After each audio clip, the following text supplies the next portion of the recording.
আপনারা অনেকে বলা বলি করছেন যে এটা নাকি বিথির আপন জামাই। এই যে পেট ব্যবসায়ী বিথি আপন জামাই হলে, নিজের জামাই হলে কেউ কি কখনো স্ত্রীর প্রসব ব্যথা উঠার ভিডিও কখনো অনলাইনে ছাড়ে? বলেন। এসব স্বামীরা বউদেরকে কখনো ভালোই বাসেনি। যেসব স্বামীরা বিয়ে করে বউদের মান সম্মান ইজ্জত না রক্ষা করতে পারে, তারা আসলে কোন ধরনের স্বামীর কাতারে পড়ে আমার জানা নাই।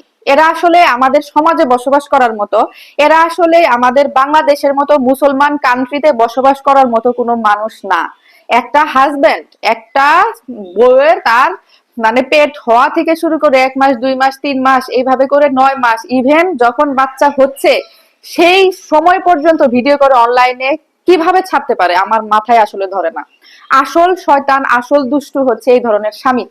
স্বামী থাকা অবস্থায় স্বামীর উপস্থিতিতে যা খুশি তা ভিডিও বানায় যাইতেছে, যেমন খুশি তেমন ভাবে কাদার মধ্যে হাঁটতেছে, নিজের শরীরের চিন্তা করছে না, নিজের অনাগত বাচ্চার চিন্তা করছে না। উনার নাকি একটা বেবি অসুস্থ, চিন্তা করা যায়?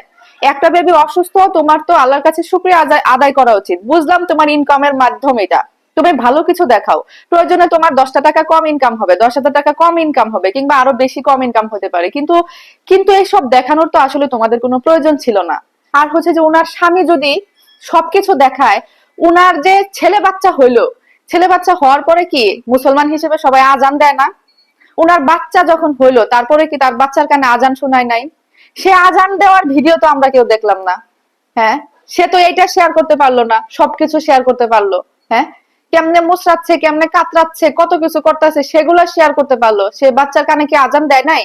তারা কি মুসলমান না? তাহলে তারা কেন এই কাজগুলা করলো? এখন আমরা সেটা দেখতে চাই। তুমি কেমন স্বামী যে কিনা বউ একদম কাতরাচ্ছে ব্যথা, এটা তো আসলে লজ্জার বিষয় যে আমার বউ এখন সন্তানের জন্ম দিবে, সেটা তুমি ভিডিও না করে তখন সেই অবস্থায় তুমি আল্লাহর কাছে দোয়া করতা, প্রার্থনা করতা, কিংবা একটা স্ট্যাটাস দিতা যে আপনাদের বিথি আপু এখন সন্তান জন্ম দিতে যাচ্ছে, আপনারা দোয়া করবেন, সেটা বললেও হতো, সেইটুকু বললেও মানা যাইতো। কিন্তু তুমি একের পর এক ভিডিও এইভাবে করে ছেড়ে অনলাইনে কি প্রমাণ করতে চাইছো সেটা বলো তো। হ্যাঁ, দুনিয়াতে আর কেউ মা হয় নাই?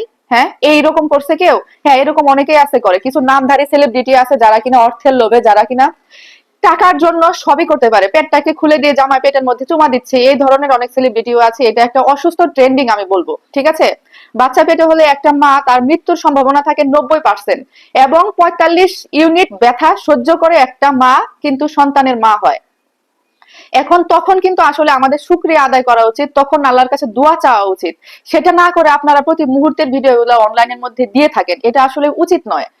শেয়ার করার মতো অনেক কিছুই আছে আমাদের পৃথিবীতে, দেখানোর মতো অনেক কিছুই আছে। আপনাদেরকে আগে জানতে হবে কি দেখানো যাবে, কি দেখানো যাবে না। এই যে তোমাদেরকে যে পাবলিক যায় সেটা তোমাদেরকে নিয়ে ভিডিও বানাইলে যে ধরনের কমেন্ট করে, তোমাদের পেজে গিয়ে যে ধরনের কমেন্ট করে, তার থেকে কি তোমাদের আকল হয় না? লজ্জা শরম কি 100 ভাগের 100 ভাগই খায় ফেলছো ধুয়া, নাকি 2-1 ভাগ আছে?